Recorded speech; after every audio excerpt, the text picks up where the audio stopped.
During this break, we are going to talk about carbohydrates, lipids, proteins, and nucleoclases. First, all the proteins are colorants and tastils. They are homogeneous and crystalline. The protein structure are two distinct partners, globular proteins and fiber proteins.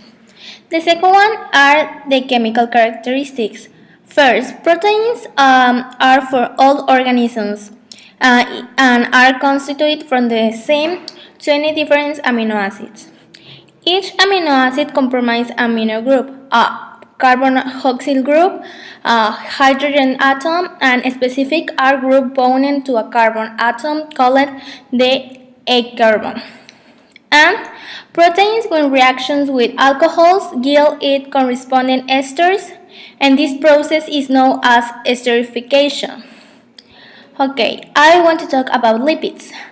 Any diverse group or organic compounds include fats, oils, hormones, and certain compounds of membranes that are grouped together because they do not interact appreciably with water. First, physical characteristics. Lipids don't have a specific melting point. Lipids contain mostly saturated fatty acids have a higher melting point, and they are not polar molecules. And second one are the chemical characteristics. Lipids are hydrophobic, which means that they have repelled water or do not dissolve in water. So, carbohydrates. Carbohydrates are found in a wide array of both healthy and unhealthy foods, such as beans, milk, popcorn, potatoes, cookies, spaghetti, etc. They come in a huge variety of forms. The most common ones are sugar, fibers, and starches.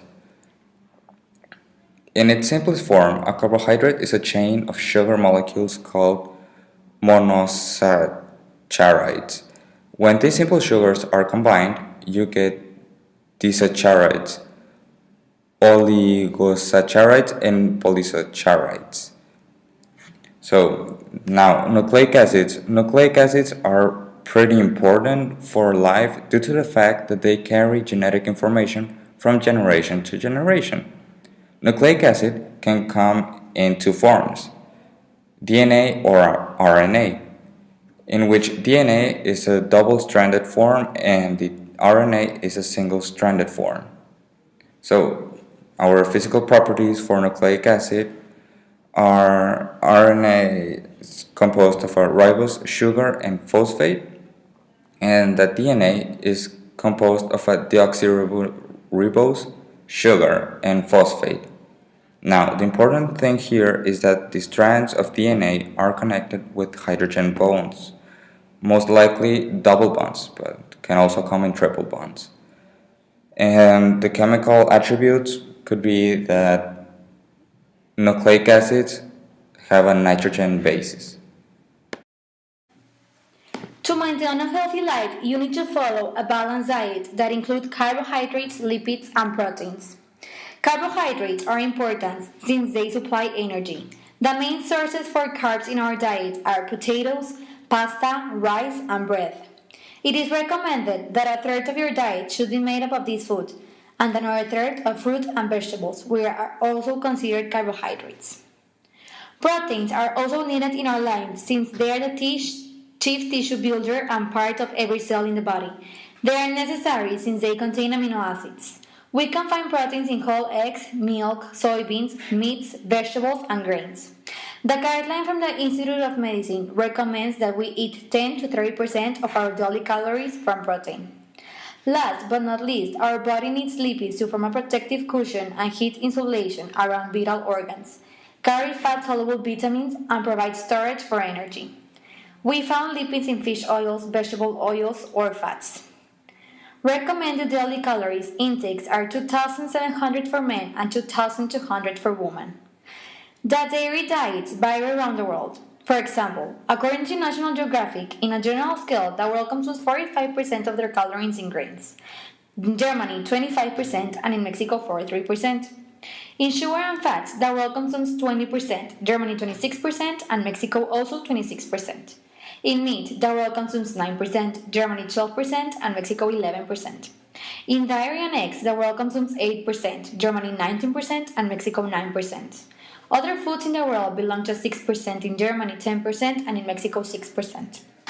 It is estimated that the daily calories in the world are around 2,870 per day.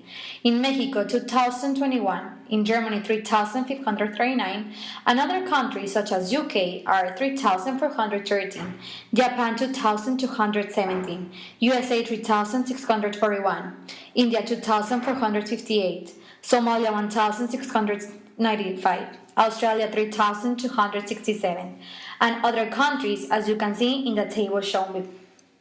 Additionally, according to a medical center, to maintain a healthy lifestyle, people should exercise at least 30 minutes 5 times a week. It's really important to be sustainable with food. This is because most of the foods found in grocery stores are products of unsustainable food systems, meaning that food depends on foreign oil and other non-renewable resources. Some of the many concerns are that animal products are increasingly raised purely for profit, without regard to their health. We are also monocropping. Food is transported, processed, using large amounts of non-renewable resources. Food is being genetically modified, cloned, and patented. It's destroying soil, contaminating water, and causing disease outbreaks. Choosing not to support the industrial food system is a great way to be sustainable with food. And how to do that? It's very easy to be sustainable. Just by checking the labels of food in the market is a great way to start. But also, most of the time, this type of food will not even have labels. Food provided by local markets is much better than the ones you get in supermarkets. Some of the reasons these foods are better are because real foods that our bodies digest and eat are those type of foods.